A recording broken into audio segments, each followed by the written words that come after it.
जनिता दिवो जनिता पृथ्वी स्वर्ग आणि मृत्यूलोकाचा उत्पादन करता म्हणून ज्या वेदांनी आम्हाला घोषित केलं, वेदात हिरव्या दाढी मिशीची देवता अनेक वर्णनानं हरी मश्रू हरी क्षेत्र अशा शब्दाने आमचं वर्णन केलं.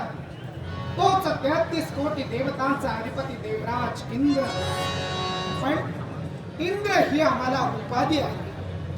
शतयज्ञाच्या सांगतेनंतर केवळ इंद्रपद प्रत्येकाला मिळालं जातं, तेवढी क्षमता शतयज्ञाची प्रत्येकाच्या ऐकी असणं गरजेचे असते.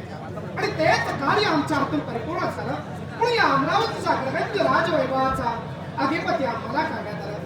समस्त देवता आमच्या आज्ञेला वावरत आहेत, पण आमच्यापेक्षाही श्रेष्ठ दैवत आहे म्हटलं. आणि म्हणूनच अखिल विश्वात सहार करती देवता ज्याला म्हटलं गेलं तेच म्हणजे शिवशंभू महादेव. जटा विभूती चंदनाची कपाल माला पित गौतमीची पंचानना विश्व निवांतकारी तुझा वीर शंभो मज कोणता उदार मेरुपती शैलजेचा श्री विश्वनाथ म्हणती सुराचा दयानिधी तो गज चर्मधारी तुझा वीर शंभो मज कोणता. नमः शिवाय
सेनापती पद तो हा मंगळ ग्रह आलयाच्या मुळाशी कारण आहे.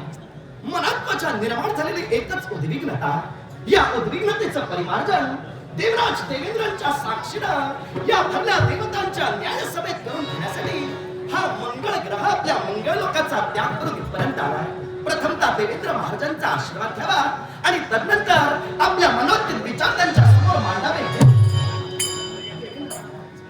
इंद्र सुरपती श्रेष्ठो वज्र हस्तो महाबला शतयज्ञ अधिको देवो तस्मै नित्यम नमो नमः. पराक्रमाचा कारण हा भूमिपुत्र भौम आपल्या पदाला शतशः प्रणाम करतो. आजचा शुभ दिन प्रसिद्ध होईल अंगारकी म्हणून, अर्थात अंगार म्हणून ज्या गणपती गजाननानं आपल्याला नाव ठेविलं, अर्थात आमचाही शुभ आशीर्वाद. आपला शुभंग आशीर्वाद मन तर माझं समाधानी झालं, पण आपल्या मंगळ लोकाचा त्याग करून हा मंगळ ग्रह या देवसभेत आलायाचा मुळाशी कारण आपल्या मनात आश्चर्य निर्माण झालं असेल, आपल्या मनात उद्विग्नता निर्माण झाली असेल. मुळातच कर्तव्याचा युक्त असणारा मंगळ ग्रह आज या देवसभेत आला याची अनावत उपस्थिती आपल्यासाठी अचंबाई ठरला असेल, पण मी आलोयच्या मुळाशी कारण आहे. ग्रहमंडळाचं सेनापती पद घेऊ शकतो, पण आज मला असं वाटू लागलं की माझ्या कार्यात कुठंतरी व्यत्यय येतोय, माझ्या कार्यात कुठंतरी खंडता निर्माण होत आहे. हा नेमका प्रकार काय आहे याची जाणीव तुम्हाला करून देत माझं कार्य सुरळीतरित्या करण्यासाठी प्रयत्न आहे. यावर आसने अधिष्ठित व्हा. तुमच्या मनात निर्माण झालेली ही द्विधावस्था आम्ही जाणतोय म्हटलं, पण किती झालं तरी कारण मीमांसा जरी असली तरी त्याचा खल होणं गरजेचं असतो. तुमच्या मनाला जे भासलं किंवा अघटित असं जाणवलं गेलं, अघटित घटना घडतात त्या अनपेक्षितही असतात, पण त्याचा खल नेमका होणं आणि त्याच्यावर योग्य तोडगा काढणं गरजेचं असतं. पण या अघटित घटनेचा परिणाम जर आमच्या कार्यावर होऊ लागला तर आमच्यासाठी सुद्धा प्रश्नचिन्हाचाच भाग मंगळ मंगळ तुमचं जर अमंगळ झालं तर देवतांचंही अमंगल होणार. कारण नवग्रहातील तुम्ही ग्रह आहात तेव्हा ग्रह इतरांना ग्रासतात, तसंच ग्रह इतरांचं मंगल करतात, तेव्हा तुमचं अमंगल होणार नाही. पण आश्चर्य तुमच्या मनात निर्माण झालेले हा संभ्रम दूर नक्की करेन, पण यासाठी सुद्धा मी कॉल करतात. अरे वा, पहा, तुमच्या शरीरावर आपल्या पवित्र चरणी शतशः प्रणाम. मंगल देता आशीर्वाद सदैव विष्णुवाई. देवर्षी नारद, अंगारक आपल्याला प्रणाम करणार आशीर्वाद. तुला सुद्धा मंगल देता आशीर्वाद. स्वागतम मधुर छान वाटलं. यावं म्हटलं. जे आलेल्या माणसावर आगस्वार केला, धन्यवाद देतोय, धन्यवाद देतोय. क्षणभर समाधानही वाटलं, पण आज माझी पावलं पडली ती सहज पडली नाही बरं. असा तरी मान्य आहे, बसण्यासाठी मी आलो स्वागत आहे. आहे आपलं. मान्य. एवढी घाई गडबड कारण आहे काय? ग्रहमंडळाच्या ठिकाणी काहीतरी घडतंय आणि ती बसून बघू मला हे आवडत नाहीये. हे संतप्त क्रौर्य झालेलं आहे. मग ग्रहमंडळाचं कसं घडलं ते बसून बोलण्यात काय अर्थ आहे? मंगळ नक्कीच अमंगळ काहीतरी झालं. अर्थात. कारण गुरुदेवांच्या मुखात तो शब्द बाहेर पडता येत अस्थिरता झालेली आहे. सांगा गुरुदेव काय नेमकं म्हणायचंय? हे सचिवाजी- आपल्या बोलण्याचा मतदार आमच्या घरी येत नाही. कृपा करून तो स्पष्टीकरण सूर्यावर आलोय याला सुद्धा कारण आहे. सुरेंद्र, हे अवास्तव. तू देवतांचा अधिपती आहे म्हणून ही कागाळी तुझ्या करण्यामध्ये खाल्लं महत्वाचं आहे. आता ग्रहमंडळात जरी का सेनापती पद अंगारक मंगलदेव तुझं जरी का असलं तरी सुद्धा शनिदेव हाहाकार वाजवितोय. हा शनिदेव नवग्रहाच्या ठिकाणी अग्रगण्य ग्रहमंडळ स्थान आपल्याला मिळावयास हवं याच्यासाठी शिव शंभू महादेवाची आराधना करून गेले.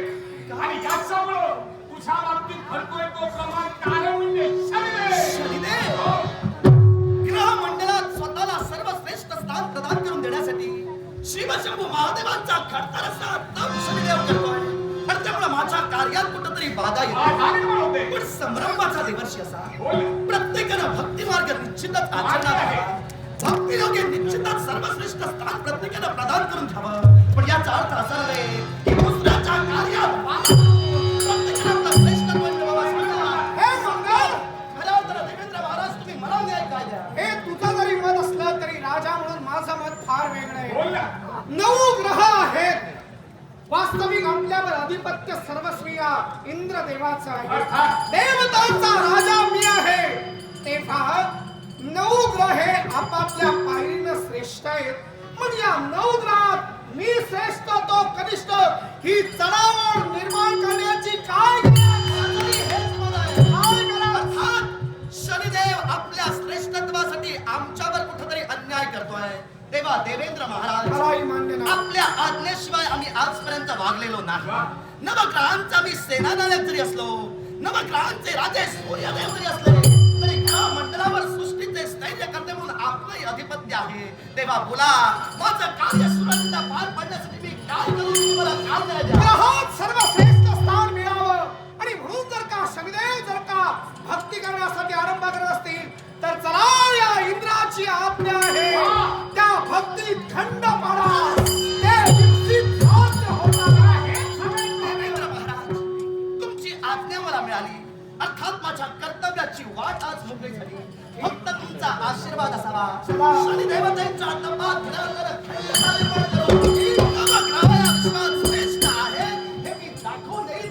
तुमचा आशीर्वाद